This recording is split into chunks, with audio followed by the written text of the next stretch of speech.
dramatic in ways we weren't expecting. Northampton upsetting CAG on their own map pick in 7-3. It wasn't even close, fellow. And now we're into Oregon. Oddly enough, the bans look to be exactly the same. Cyclops and CAG opting to remove both Dokkaebi or Cyclops and Northampton. I said the same team name twice. My bad. Both opting to remove the Dokkaebi and Nook, similar to Bank. And that, oddly enough, went the way of Northampton. They kept things pretty consistent overall on both the attacking and defensive half and really just stumped Cyclops in terms of them trying to make really any kind of headway for that first map. And interesting, the first change we see in the ban phase is going to be a Solus ban, which Cyclops opted to bring her out from time to time. I think Northampton tried bringing her a few rounds as well. And the same thing applies for the Goyo, who has a load of stall potential. We saw that at least a little bit on Bank, but for Oregon, he's also incredibly potent, especially on that top floor bomb site where you can see a lot of, choke point locations like the top of White Stairs, like Bolo looking in through Trophy. Those positions can be completely stopped by just one Vulcan pack during that execute phase. That means Azami still open, Mirror still open, but of course, with that Solus band, you might see a bit more credence given towards your mutes, maybe your mozzies. Still Echo being leaned to, as well as Valkyrie. And ultimately was removed on Bank, so those guys potentially able to get some good bits of vision as well. And that's something that Cyclops, I mean, to be fair, we were very critical of them, lacked a lot of insight to when those pushes were happening. So could be to do with that, but that Capcan, that's where my eyes are going to be on Chibi. He's going to be roaming around with the alibi, using those EDDs, trying to deny any of that rotation, maybe buy a bit of room and space when Northampton inevitably go to try and gain that map control. First is the Amaru, though, running all the way up, looking at Big Tower, and Shuri will be the first one to enter the building. Just looking to spot of information, perhaps, and first rally call, the first shot landed is going to be for Northampton. Nina will get that first gunfight engagement, and Shu, playing up above, is apparently expecting someone to try to have a bit of a rotate. I think they were just walking up T2 to reposition, maybe get a little bit aggressive, looking over towards kids, and they just get flattened. The Valkyrie and Capcan already taken care of by Northampton in just about 40 seconds to go, and there's still at least one roamer on the top floor, that being Black Ray. So if Northampton were aware of it, they could try to hit the bomb site and get a little aggressive here. But it seems like they'll just try to slow down, get a bit of a reset, take their time to gather more information, and begin to apply some pressure, maybe getting some of those hatches opened up, having people rotate down into blue bunk. Since they've already won the first two engagements, that's the hard part. The next step they have to do is just trying to execute, play for trades. This is a fantastic position to be in for Northampton. Cyclops, though, I want a closer game. Come on, step it up. Northampton now going to start pushing towards the sign into elbow, aggressively spraying down, but it's Arkuli who picks up Shuri on the backside. Vivar takes down another. Yuki's as well follows through. Sayo-chan closes it out. Northampton takes the first round, and Cyclops falling apart on what should be one of the strongest sites on Oregon, and it didn't even look close. Major red flags already going up left, right, and center here for Cyclops on Oregon. As you mentioned, the bottom floor bomb site of Laundry and Supply is pretty defender favored, and Northampton, they just they walked into the building like they owned the place. They had someone immediately push in. I believe it was not the small tower side of the map, but a little bit closer to Freezer. That's where we saw Nina score the first opening gunfight against Chibi. And also having, I believe it was, not Sayo-chan, but it was Shu who was on the Amaru last round. Now he's on Ying for this kid's attack, which this looks rather aggressive for Northampton once again, just looking to up the ante even more from last round into this kid's attack. But again, having just these common spots, going for a bit of an educated guess like we talked about on the desk note, because going in with that anticipation of someone being close by in these common locations, it nets them 2 opening kills, essentially for free, and Cyclops, they don't do, an incredibly bad decision of trying to retake some of those spots to get some trades, but that also left the bomb site completely vacant, and Northampton just beat Cyclops to the race back down on the basement floor. So not only do they have the numbers advantage, but they also have site control, which was the other half of the battle they still had to go for when trying to execute in the bomb site. Cyclops just really having a flip-flop of a round, to say the least. Now we're seeing completely different approaches to the operator lineups. You've got Cyclops with a very balanced lineup. You've got anti-utility, area denial, information gathering, all sort of which way. But then North Epsilon, you've got the Ying, you've got the Blitz, you've got the Amaru jumping straight in onto the top of your screen. There we go. Arcudi goes down. It is traded back, but that's a 1-for-1. Nina chimes on in to make his presence known with that pistol, gunning down Cyclops, not ready for the aggression so fast on, because all those operators, the Ying, the Blitz, sprinting on through, is supported by the Lion as well, who roars for North Epsilon.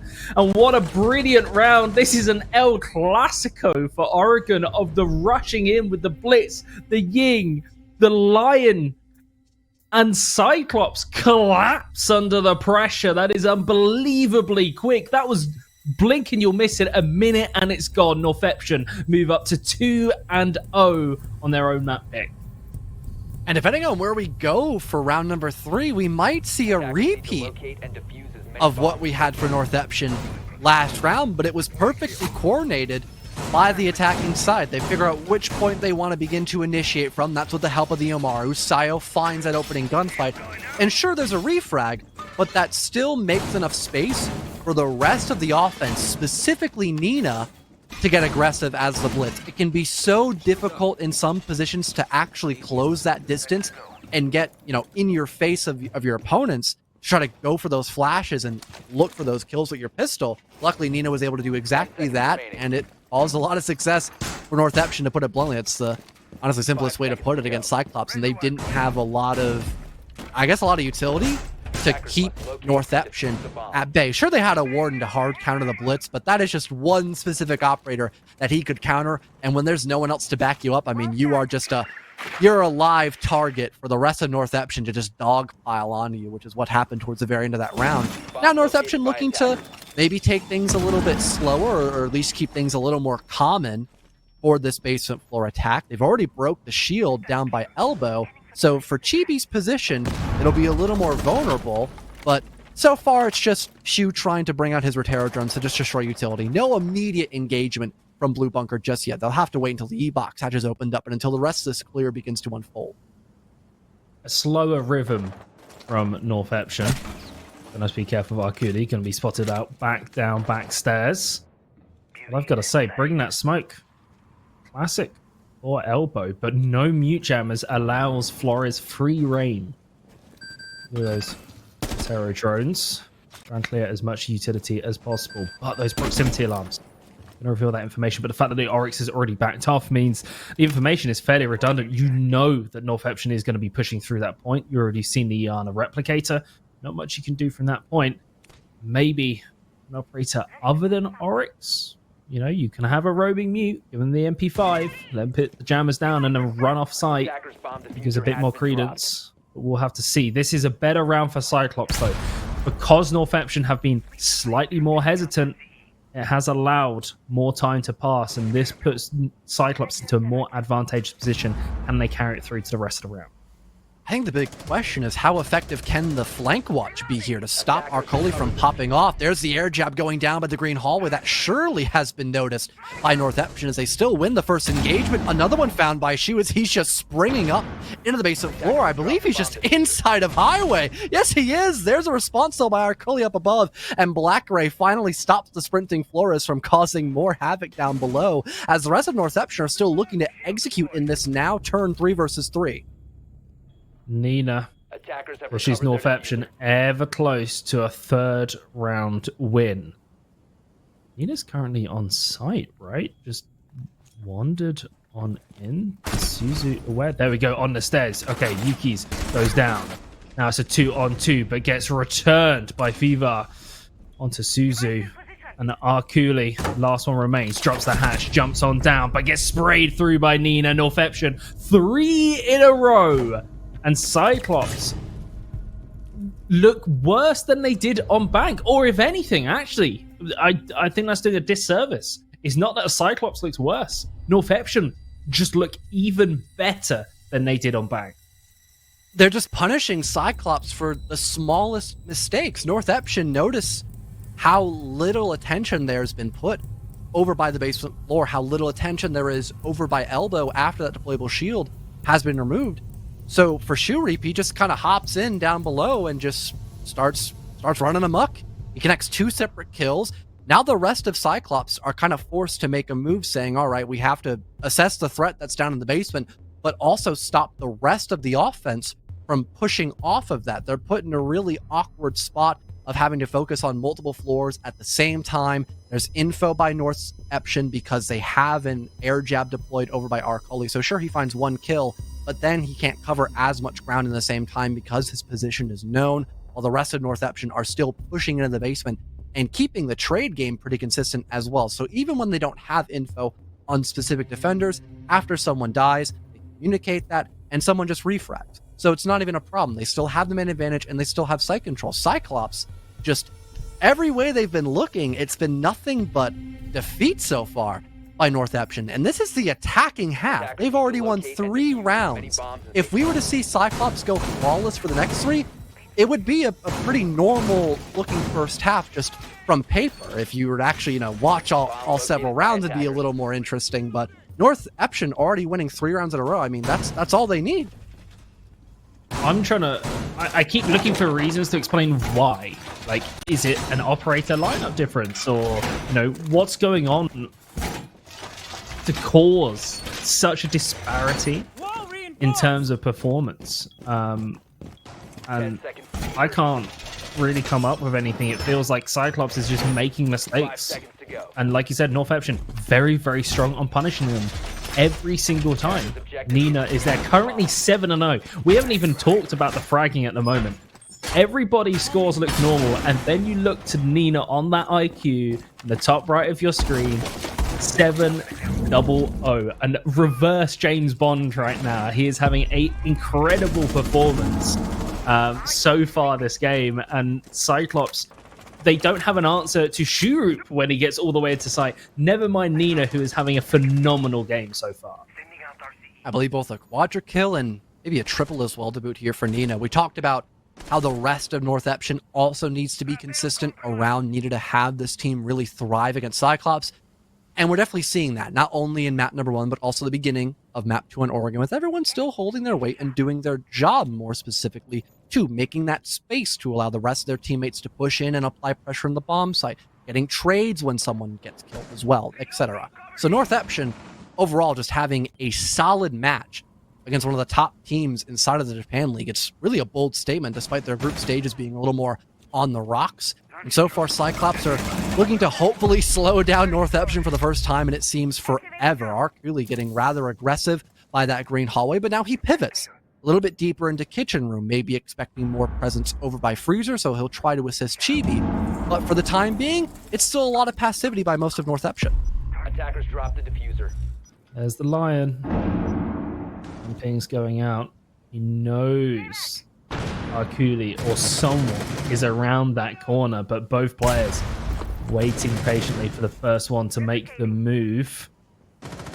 Arculi's just going to ditch it. He's going to run out. The Replicator's going to reveal that he is in kitchen. Backs out, and there's the Lion going down. The information is given, but he's already found one. Can he look for a second? There we go. Nice headshot. Looking for the third. Just around the corner. He knows there's another player, but it doesn't quite materialize. Nina, too quick on the draw, extends his phenomenal KD to 8-0, but the damage has been done. Arculi is the blessing that Cyclops needs to get back into this round.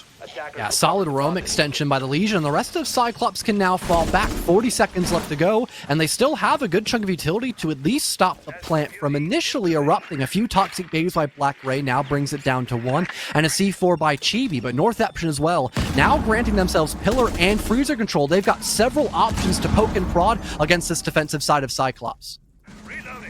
And Shureep taking the long road into highway. The frag grenade goes out over the top of the back, but the Toxic Babe going to be forcing Yuki's all the way around on that Eon. A nice headshot onto Suzu, but there's 3 more to find. The swing's not going to come through. There we go. CAG gets their first round on the board. It took way too long to happen, but that was a far better round. It feels like they've warmed up. They've woken up. That break, the timeout, has paid so much for them in terms of their performance, and now it's Northeption's time to take a pause, take a breather, and reflect on what just happened.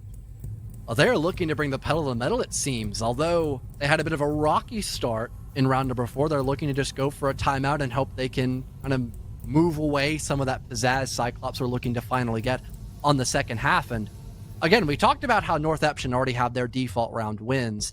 Cyclops need to repeat that same kind of tempo to keep things at least even on the first half going into the second one. So if North Eption can scrape away these next 2 round wins, even just finding one of those successfully, that's going to be a major boon for them going into their defensive side. So this timeout, it's a bit of a gamble, but I'm a huge fan of it for North Eption, especially since they haven't really brought out any quote-unquote default attacking strategies besides round number 4. We go back to round number 2 in Kids, where it was an Amaru, Blitz, and Lion Rush. You go to round number 3, where sure, their lineup was pretty normal, but the way they played into what Cyclops were bringing, that was atypical. Again, the only default round we've really had was where the entirety of North Eption was focusing on that top floor, trying to deal with Arculi, but not having enough people challenge him at the same time. It allowed him to take those 1 versus 1s in a pretty comfortable position, win those gunfights, and also keep the rest of Cyclops in a pretty comfortable spot for them to fall back into the bomb site and play for util, which is what they were hoping for in the final 50 seconds. Now, unfortunately for Cyclops, they finally had a good basement hold. They're not going to get to go back there. Maybe on that. No, they're not going to get to go back to it at all. Maybe overtime. That might be the last one. I was looking at it and I went, wait, no, North Eption's on 3, not 2. That is like way more than I expect them to get at this point. Which means, what's their options, right? They got dormitories, which they're going to go to now. Finally, the mute being brought. I was dying for them just to take the mute and deny a bit more of that information, because alongside the Lion plus Rosero drones and everything going through on top of the drones as well, it's just too much to deal with. It buys you area denial. But the fact that if they lose this, well, where do they go next? They can go down to the first floor, but it obviously seems to be their tertiary site that they're less comfortable with. Otherwise, they would have picked it sooner. This is dire straits for Cyclops. They now need to really, really step up their gameplay here, because otherwise, North Eption, if they win this, well, what does Cyclops have left in their arsenal? Nothing. Not even a timeout to potentially, rally everyone back up going into the second half. So options are very low here for Cyclops throughout the rest of map number 2. North Eption looking to once again have a more consistent lineup here for this kids room attack, having the Omaru begin to start their way over from Big Tower almost immediately. And with those pocket charges, they can open up some nice angles in the attic so they can push in through that position and just diversify the areas that North Eption can attack coming into the eggs queue. Not only that, but already having people by both Armory and Master Balk, they can also begin to push outward over towards Trophy Room and maybe get that Master Wall opened up if they have a Hard Breacher nearby. With Zio-chan not being too far away, I could imagine they'll be getting that wall opened up shortly. So it seems to be a pretty stock standard attack for this top floor bomb site. Really, the only thing that's missing is maybe getting a bit of grenade pressure perhaps underneath, but having, both the Sledge and Iana available, seems that can be very likely in the coming moments. We've got to remember that attic has been opened up by that Amaru, who's going to rotate round, so it means that Cyclops has to be aware of that attic push that can come through later on in the round. The sort of gaze from Jenny is going to get opened up slowly. Have they run out of X-Gyros? I think they have. They have managed to even open that. I don't think they have. So that's going to pose quite a few problems for North Eption. They might have to swing their attack round, but there's Shuruk on that flank, on the Amaru. That's Arcudi. The Roma removed. The Oryx no longer in play. We've seen him really struggle to get anything going so far. Nina follows up with a second one. A Yokai is removed from play as well.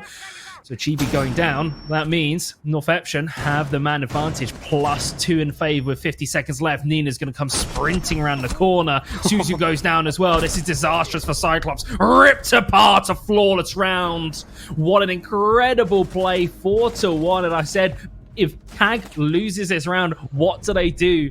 I have no clue, because that was domination from North Eption, and they weren't even relying on any Blitz Lion or unique strategy like that. That was a quite default lineup, and they still made it work.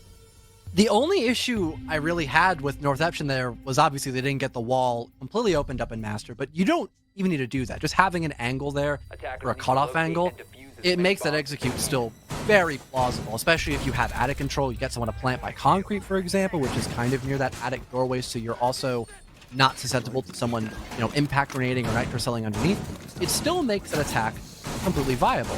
But Northeption, again, step-by-step process. They get the attic wall opened up, they get an angle established by the closet double as well.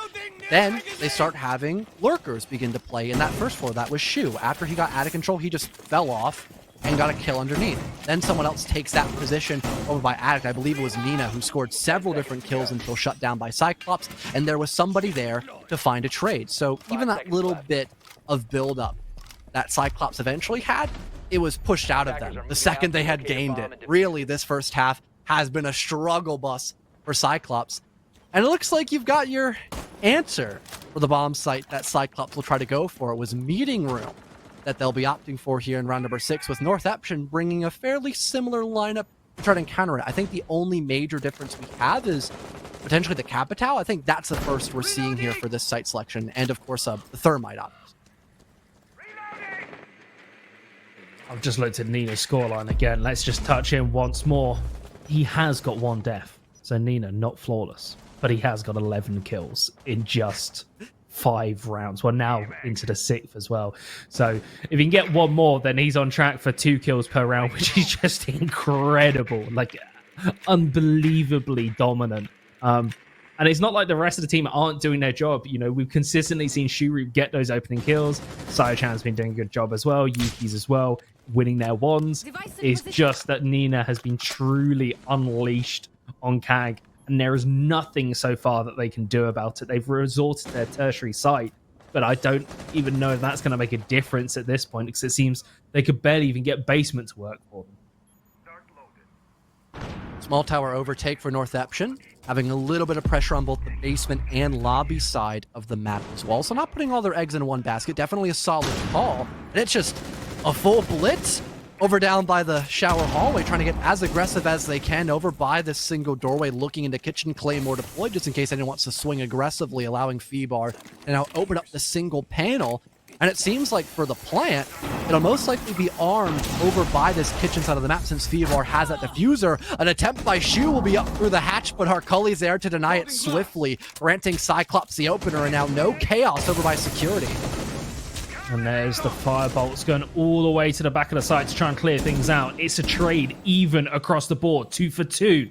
Both teams punching each other down and bleeding in the process. No more yokais available. There's 1 for the vision, but none for the stun. The concussion, Blackray concusses Sayochan, but Yuki's replies again. It's a trade, 1 for 1. This is the closest round we've seen so far.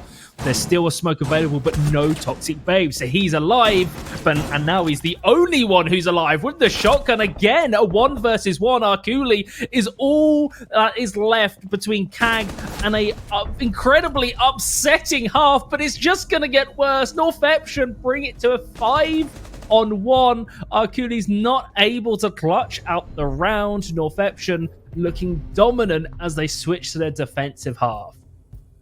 This could be the final nail in the coffin here for Cyclops, Novocaine, as Northeption, with a stunning 5-1 split, just need 2 round wins on their defensive half, and that is Oregon, lights out, curtains closed against Cyclops. I really had my doubts for a moment there by Northeption, but they have really been proving the point that they are here to stay in the Japan League. Nina, again, we talked about his performance, or at least a good portion of that first half, but concluding it 12-2, I mean, that is bold. I'm really hoping he can continue to be lights out here, giving us an encore perhaps in this second half, as Northeption opt to go into the basement floor bomb site with a pretty heavy emphasis on information. They've got the Valkyrie Black Eye cameras, they've got Thorn Razor Blooms, which can also gather info if you're aware as to, where those gadgets are placed, and also Yuki's on the Mozzie.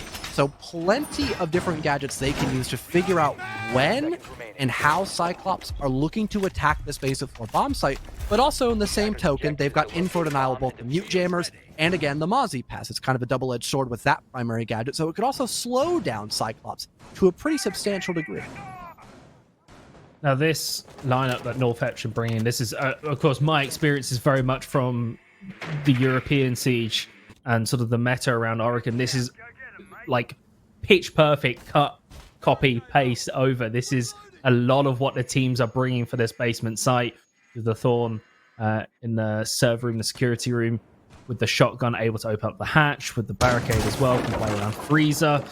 And then you've got the mute, the Mozzie, the smoke. Everything is screaming that style. Shuri gets the first with the mute onto Arculi. That's the Ash, the entry player, removed from play, no longer available. There's a lot of utility removed. The mute is tagged, but can slip back to site, leave the Mozzie on that roam. And already, Cyclops starting off in the first minute behind Northeption. Oh so quick, but yet oh so far away. 2C4s popping out, looking to rip and tear through the flesh of Cyclops, but nothing to connect except a little bit of a couple of wooden panels, bit of renovation set up for that top floor as Cyclops now begins to work their way a little bit lower here inside of the building. And it seems like for Northeption, they got their one opening gunfight. They wasted a minute 30, destroyed a hell of a lot of drones, and figure that's enough. We'll just go back to the bomb site and still play off that util and try to force as many seconds away from Cyclops before they can hit that go button down below. Really the proper call to make, since they can just play for trades, technically speaking, in this 5 versus 5. And Cyclops, they're still not fully aware if this first floor is actually completely vacant or not. And now it isn't. Shu just walked up Freezer stairs and has now reclaimed security. That could be a huge play to make in the late round if Cyclops aren't aware of that. No way. That should not be allowed, Shuri, to get in that position. Surely not. No, yeah, right. There's no way, no shot that works. Sachan in underneath the stairs. He's going to be pressuring this position, but all he has to do is buy time, or he can just run up with a shotgun, sprays Black Ray, but it's not enough. Black Ray removes him. That's a one-on-one trade. So Northeption starting to maybe fall by the wayside, but still, there's still one more player who hasn't been found on that Black Fang. Nina gets another one. Black Ray follows through. Yuki's keeping his team in the game, and there we go. Shuri being the last one. It's almost poetic, closing it out. 6-1. Northeption looking dominant over CAG. Like, it was building up to look like a really close end of the round, but Northeption just dominate again. And I'm genuinely speechless. I was not expecting this. Yeah, honestly, Northeption, they are making my job as the color commentator incredibly difficult. I mean, they start out the round with an opening gunfight. They waste a fair amount of time on the top and middle floor and just kind of fall away. They wait for Cyclops to start opening up the E-box hatch, getting a bit of pressure built up by back stairs from the big tower side of the map, and then they begin to re-aggress. It doesn't work out immediately for Cyclops, but they still have so much of the basement floor to cover. It just doesn't matter. They're still so separate despite trying to push in all from the same directions that their blue bunker player cannot immediately help assist over by pillar until it's far too late. The other person as well trying to push in, I believe it was for back stairs, also got shut down as they also tried pushing all the way in through highway, but there were several different razor blooms detecting them the second they pushed in. Not only that, but they were also sprinting, which was very obvious to hear for Northeption when they were so close by that freezer doorway. So, I mean, again, the accountability, it's there for Northeption, but we can't say the same thing for Cyclops, who are really just having a bad day against Northeption. Yep, this is a bad day at the office for the Cyclops. There's no other way to put it, really. No, right? Like, it's just, I mean, okay, they're switching things up. They've got the Amaru, which they, saw that Northeption used to great effect. They've now put Anatona back on that Monty. We were very critical of the Monty on bank because there just seemed to be no coordination between the rest of the roster to really leverage the operator as best they can, to stand behind the mountain and abuse that shield. Maru's going to jump on in. The yellow ping's coming out. He's going to spray through the door. There we go. Yuki's goes down. Fantastic early play by Suzu to get the first blood. But Shuri braiding around the corner. But no. Okay, Amaru's going to jump back out. That relieves the pressure. Northeption isn't aware, and that's a great first blood onto Yuki's. Solid job of clearing out this first floor extension by Kitchen. And an opening pick with no response just yet by Northeption. Really probably one of the better starts we've seen by Cyclops as a whole this entire best of 3, but still a lot left to accomplish in this next minute 30. They still have to worry about these players who are positioned a little bit closer towards Attic, just now reinforcing that rotate hole between Big Tower and Attic proper, so they can fall a little bit closer back towards the bomb site. But trying to work for that refrag, it might not be as important as you would normally expect, Novi, because again, Anaton, he's on the Montaigne, so you already have someone who's gunned down. Now, effectively speaking, it's a 4-on-4 gun-wise, but if Anaton can still be that space maker and still threaten a post-plant position if his teammates can cover him, then having this man advantage actually might be a little more valuable than pre-anticipated. It depends. 50 seconds remain. Toxic Babe, that is the first one to go out. That's going to deny the Monty pushing into that hallway, the top of the stairs, and getting that line of sight all the way through. Shuri responds in kind. Black Ray going down. That is the buck no longer in play. And Nina follows through onto a double kill. Wasn't happy with the fact that his KD wasn't good enough. That's another one coming through for Fever. And there we go. Nina, of all players, brings us home. CAG is defeated, a 7-1 for North Eption. Incredible play. And Nina, I believe that was 16-5 in KD. An incredible performance. And Nina, for me, is definitely the MVP of that game. But across the series, the whole team looked incredible. And it's like you mentioned as well, Novi, you still had everyone else doing quite well in the entry department, especially Shu finding so many different openings in that second map to completely throw CAG off their game. That seemed to be the main, go-to storyline here for CAG, is that they just weren't able to find their right